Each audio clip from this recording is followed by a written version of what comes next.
ಇಡೀ ದೇಶವೇ ಕಾತುರದಿಂದ ಕಾಯುತ್ತಿದ್ದ ರಾಮ ಮಂದಿರ ಪ್ರಾಣ ಪ್ರತಿಷ್ಠಾಪನೆ ಕಾರ್ಯಕ್ರಮ ಸೋಮವಾರ ಅಯೋಧ್ಯೆಯಲ್ಲಿ ಬಹಳ ಅದ್ದೂರಿಯಾಗಿ ಜರುಗಿದೆ. ರಾಮ ಮಂದಿರ ಉದ್ಘಾಟನೆ ಹಾಗೂ ಬಾಲರಾಮನ ಪ್ರತಿಷ್ಠಾಪನೆ ಹಿನ್ನೆಲೆ ರಾಜ್ಯದ ದೇವಸ್ಥಾನಗಳಲ್ಲಿ ಪೂಜೆ ಪುನಸ್ಕಾರ ಮಾಡಿ ಶ್ರೀರಾಮನ ಸ್ಮರಣೆ ಮಾಡಿದ್ದಾರೆ.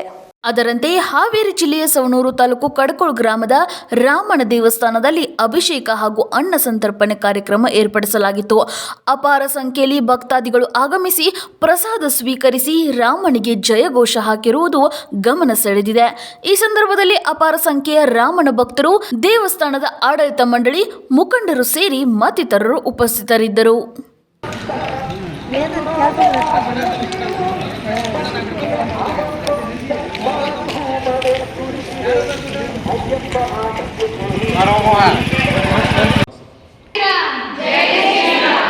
ಈ ಒಂದು ಹೆಸರಿನಾಗ ಎಷ್ಟು ನಮ್ಗೆ ಉಲ್ಲಾಸ ಬರ್ತೈತಿ, ಎಷ್ಟು ಧೈರ್ಯ ಬರ್ತೈತಲ್ಲ. ಯಾಕಂದ್ರೆ ಆ ರಾಮನ ಹೆಸರು, ಆ ಒಂದು ರಾಮ ಅನ್ನೋ ಹೆಸರಿಗೆ ಇರತಕ್ಕಂತಹ ಒಂದು ಶಕ್ತಿ ಅದ, ಒಂದು ಮಹತ್ವ ಅದು. ಅದಕ್ಕೆ ನಾವು ಹೆಮ್ಮೆ ಪಡಬೇಕು. ಇವತ್ತು ಅಯೋಧ್ಯೆ ಒಳಗ ಶ್ರೀರಾಮ ಮಂದಿರದೊಳಗ ಪ್ರಾಣ ಪ್ರತಿಷ್ಠಾಪನೆಯನ್ನು ಮಾಡಕತ್ತಾರ. ನಾವೀಗ ಅಯೋಧ್ಯೆಗೆ ಹೋಗಕ್ ಆಗಂಗಿಲ್ಲಲ್ಲ, ಅದೇ ಒಂದು ಕಾರಣಕ್ಕೋಸ್ಕರ ನಾವಿವತ್ತ ನಮ್ಮ ಗ್ರಾಮದಾಗ ಈ ತರ ಒಂದು ಕಾರ್ಯಕ್ರಮವನ್ನ ಹಮ್ಮಿಕೊಂಡಿವಿ. ಇವತ್ತು ನಾವು ಶ್ರೀರಾಮನ ಫೋಟೋ ಇಟ್ಟು, ಭಾರತ ಮಾತೆಯ ಫೋಟೋ ಇಟ್ಟು ಅವಕ್ಕೆಲ್ಲ ಪೂಜೆ ಮಾಡಿ ಇವತ್ತೊಂಥರ ನಾವು ಹಬ್ಬದ ವಾತಾವರಣದಲ್ಲಿ ನಾವು ಇವತ್ತು ಸಡಗರ ಸಂಭ್ರಮ ಆಚರಿಸಾಕತ್ತೇವೆ. ಹಂಗ ಬರೀ ನಮ್ಮ ಗ್ರಾಮ ಅಂತಲ್ಲ, ದೇಶದಾದ್ಯಂತ ಪ್ರತಿಯೊಂದು ರಾಜ್ಯದಲ್ಲೂ ಪ್ರತಿಯೊಂದು ಗ್ರಾಮದಲ್ಲೂ ಇವತ್ತೊಂದು ದಿನ ಹಬ್ಬದ ವಾತಾವರಣ ಆಗೈತಿ. ಯಾಕಂದ್ರೆ ಪ್ರಭು ಶ್ರೀರಾಮನ ಒಂದು ಮಹಿಮೆ ಅಂತದ್ದು. ಇವ್ರ ಬಗ್ಗೆ ಜೀವನ ಚರಿತ್ರೆ ಕಲಿಬೇಕಂದ್ರೆ ಎಲ್ಲರಿಗೂ ಹೆಚ್ಚು ಕಡಿಮೆ ಗೊತ್ತೇ ಇರ್ತೈತಿ.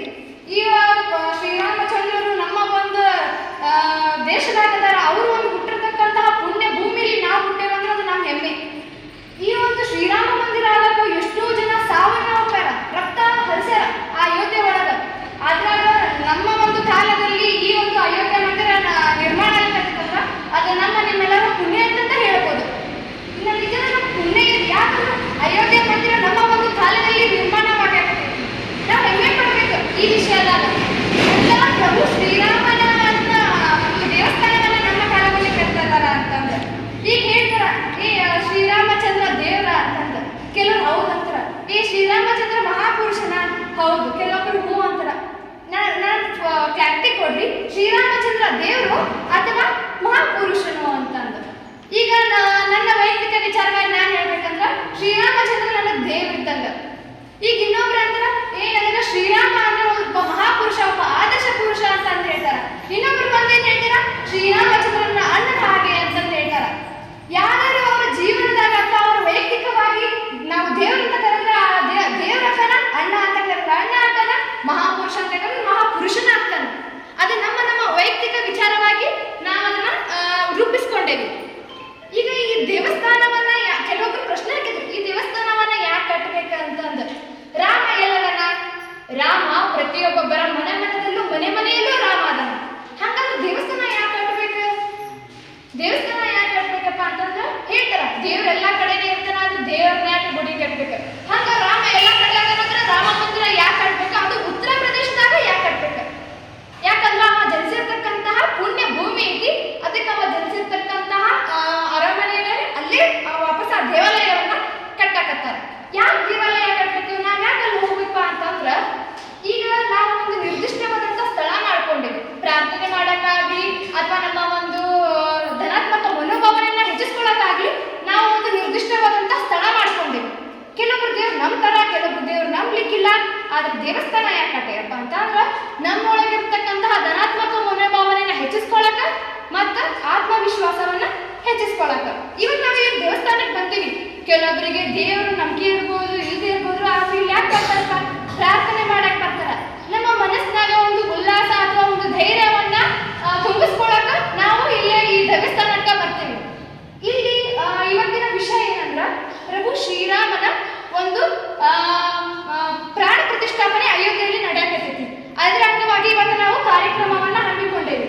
ಇದ್ರ ಮೂಲ ಒಂದು ಇನ್ನೊಂದೇನ್ ತಿಳ್ಕೊಬೇಕು ಅಂದ್ರೆ, ಇವತ್ತ ಸಾಯಂಕಾಲ ಎಲ್ಲರೂ ಪ್ರತಿಯೊಬ್ಬರ ಮನೆಯಲ್ಲೂ ಕನಿಷ್ಠ ಕಡಿಮೆ ಅಂದ್ರೆ ಒಂದು 5 ದೀಪನಾದ್ರೂ ನೀವು ಹಚ್ಚಿಡ್ಬೇಕು. ಇದನ್ನ ಮಾತ್ರ ಈ ಒಂದೊಂದು ದಿನ ನಾವು ಹಬ್ಬದ ವಾತಾವರಣ ರೀತಿಯಲ್ಲಿ ನಾವು ರೂಪಿಸ್ಕೋಬೇಕಾಗಿದೆ. ಈಗ ಅಯೋಧ್ಯದಲ್ಲಿ ಶ್ರೀರಾಮನು 14